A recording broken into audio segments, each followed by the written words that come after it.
2022 में आए supreme court के कुछ बहुत रिमार्केबल जजमेंट्स और हाई कोर्ट के भी कुछ judgements which not only empowered women, लेकिन वहीं दूसरी तरफ कुछ ऐसे जजमेंट्स भी आए जहां कुछ कॉन्विक्ट्स को रिलीज़ किया गया, बेल ग्रांट की गई, सम अर्ली रिलीजेस जो कि थोड़ा डिसअपॉइंटिंग थे because those convicts were involved in crime against women. What were those remarkable judgments? बहुत ही quick short में let's discuss.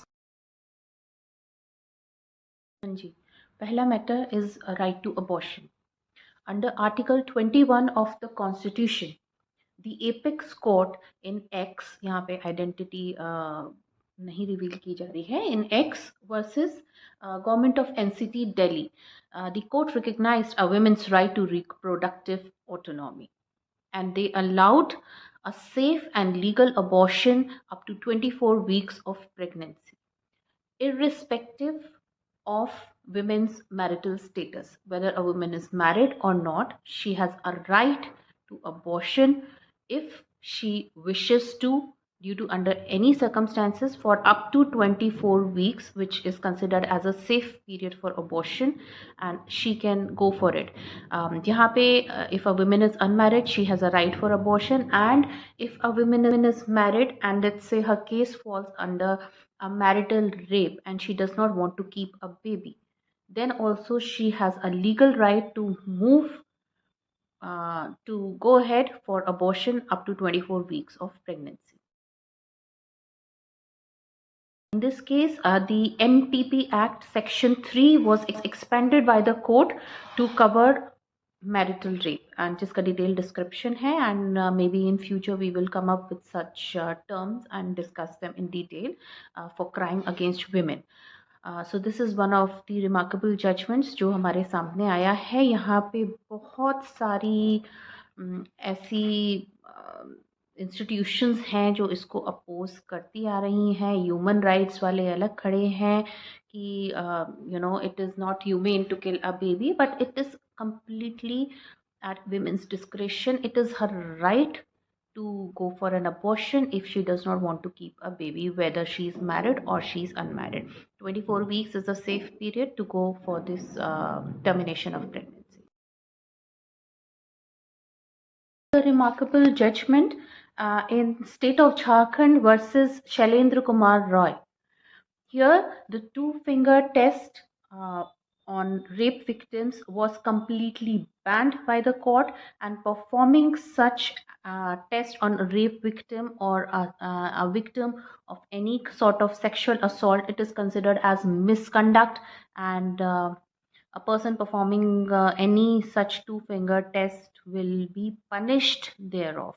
So this is another remarkable judgment, and I sincerely support this, because anybody who has gone through such kind of an assault is anyways going through a serious mental trauma, and if a woman has to undergo such a test to verify that whether there has been a sexual assault on her or not, then this is completely inhumane. It is very traumatic, and this should be not a parameter.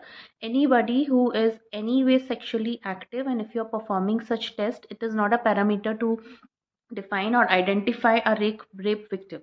So these kind of practices are considered. Any medical practitioner who will conduct such a test, it will be considered as a misconduct, and an inquiry will be conducted against that person. So this two-finger test on rape victim is completely banned, and I support this decision.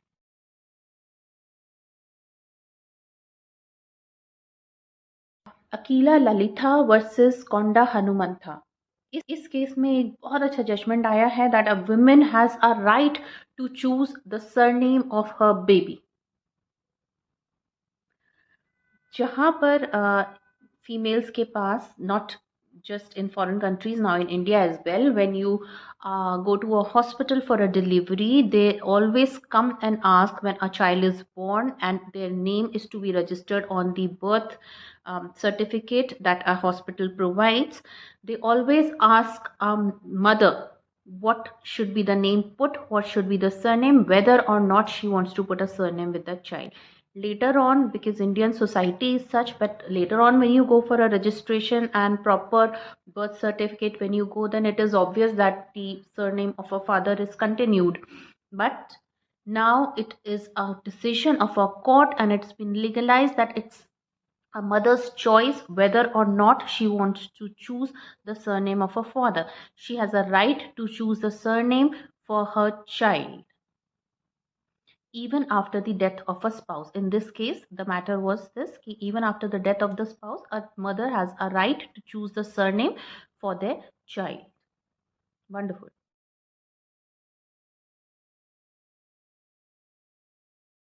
Buddhadev Karmakar versus state of West Bengal. यहाँ पे court का decision आया है, apex court का, for this is the decision for the rights of sex workers. और यहाँ पर court ने डिसीजन दिया है that sex workers have a right to get Aadhaar cards made. They should have their identity. They should have an Aadhaar card made. The court directed the authorities to for the rehabilitation of sex workers, and also they should be provide the rehabilitation centers and measures in respect against any complaint. And this is a right as a citizen of the country which they have been provided, and this is a wonderful decision.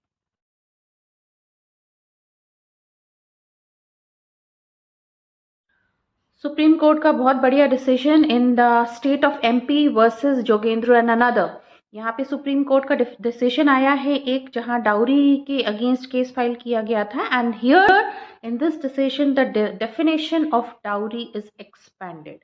Definition of dowry is expanded in terms that anything apart from cash or jewelry, any property, any money, any demand which is made not just at the time of marriage but even afterwards from a woman, it is also considered as dowry. Any demand direct और indirect, इसको elaborate करेंगे और dowry act में उसको पढ़ेंगे कि जहाँ 498 में हम मूव करते हैं, जहाँ डाउरी एक्ट लगता है, और वहाँ पे जो डेफिनेशंस बहुत रिस्ट्रिक्टेड थी, यहाँ पे उसको डिफाइन किया गया है, लिमिटेशंस हटाई गई हैं। Any demand not before fixing up of a marriage, during the marriage procession, but even after a marriage, whether in terms of money, property, cash, jewelry, kind, direct, indirect, it is considered as dowry under the Dowry Prohibition Act 1961. This is a decision of Supreme Court where the definition of dowry has been expanded. Another wonderful decision.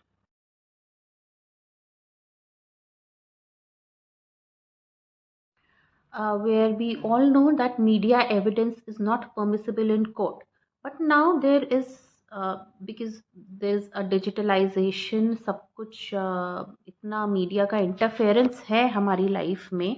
Supreme court ने बड़ा अच्छा एक decision दिया यहाँ पर, एक तो कि अब कोई भी नोटिस, समन्स कोर्ट के जो इशू होते हैं वो व्हाट्सएप पे भी भेजे जा सकते हैं if it is found the 2 ticks हैं, it's been delivered, and if 2 blue ticks are found, then it is considered as read and it is considered that you have received those notice or summon. तो WhatsApp पे भेजे गए समन और notice, ये एक special circumstance में किसी case के रिस्पेक्ट में आया था, बट सुप्रीम कोर्ट का ये ऑर्डर आया और उन्होंने कहा कि it is completely valid and any notice, summon etcetera there of can be sent via WhatsApp as well.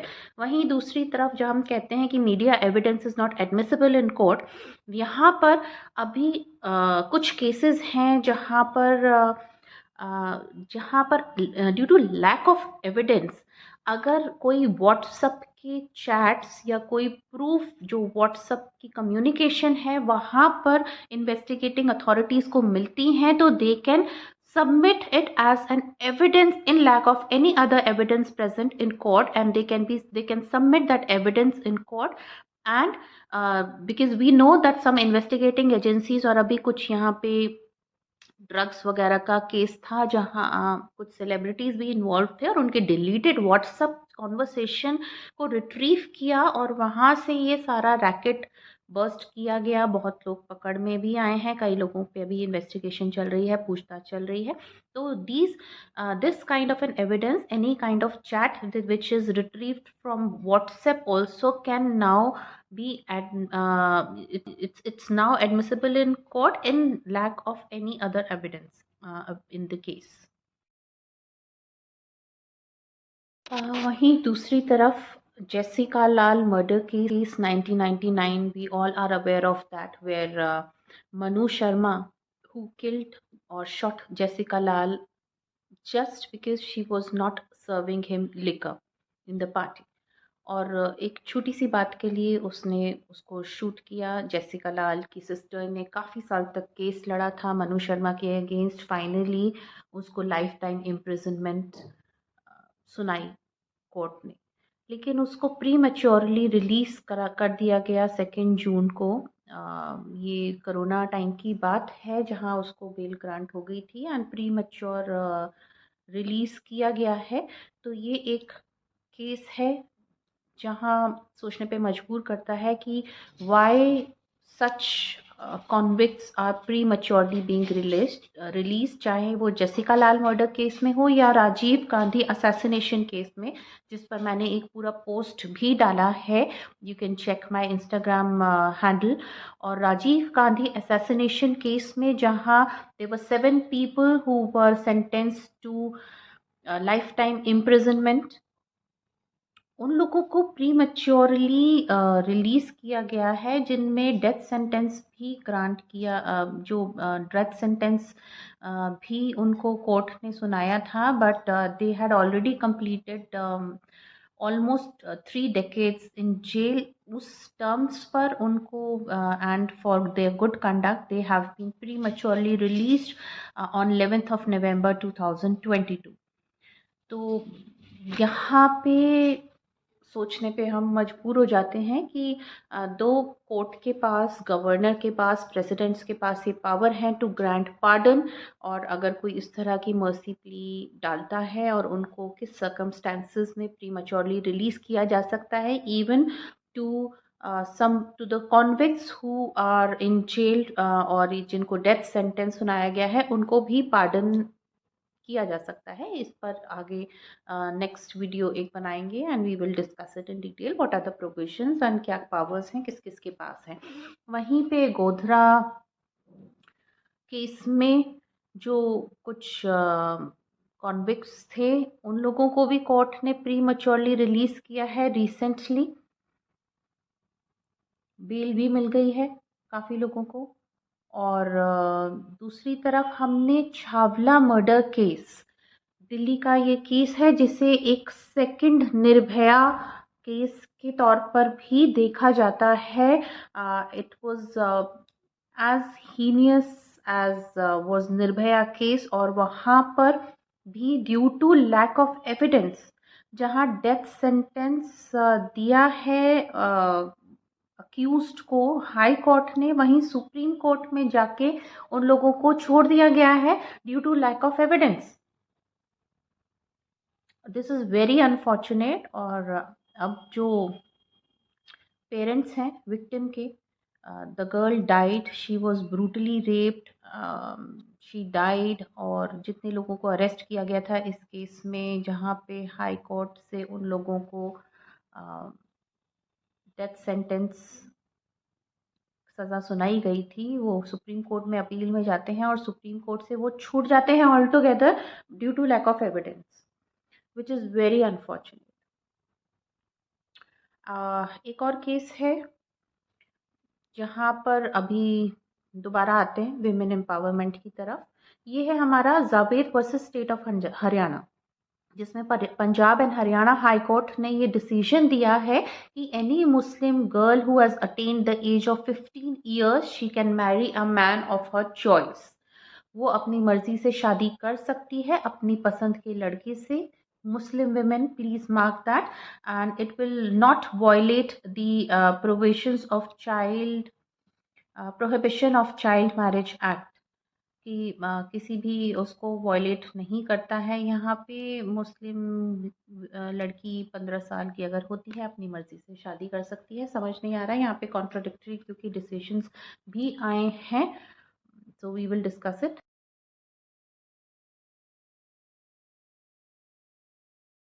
एक बड़ा ही मज़ेदार डिसीजन आया है कोर्ट का, जो कहता है कि अगर आप किसी महिला को, किसी लड़की को 14 सेकंड से ज़्यादा पब्लिक प्लेस पे या कहीं भी फॉर दैट मैटर घूरते हैं, लगातार स्टेयर करते हैं, तो क्राइम की कैटेगरी में आएगा। If it is making that women uncomfortable and she files a complaint against you, so you can not stare a women continuously for 14 seconds, क्योंकि वहाँ पे it is considered as a crime and you can be jailed under section 299 and 5 294 and 509 of IPC. Molestation के charges आपके ऊपर लग सकते हैं। तो अब आप घड़ी देख लीजिएगा, 14 सेकंड से ऊपर अगर आप किसी महिला को ताड़ते हैं तो ये क्राइम है।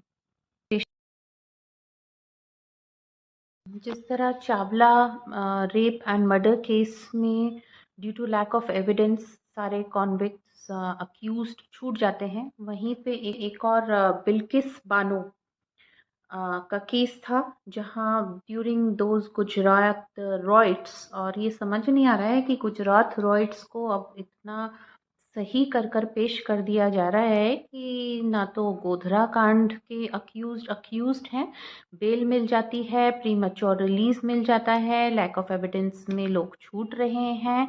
वहीं पर गुजरात रॉयट्स के दौरान ही Bilkis Bano, she was gang raped and her family, all her family members were killed that time.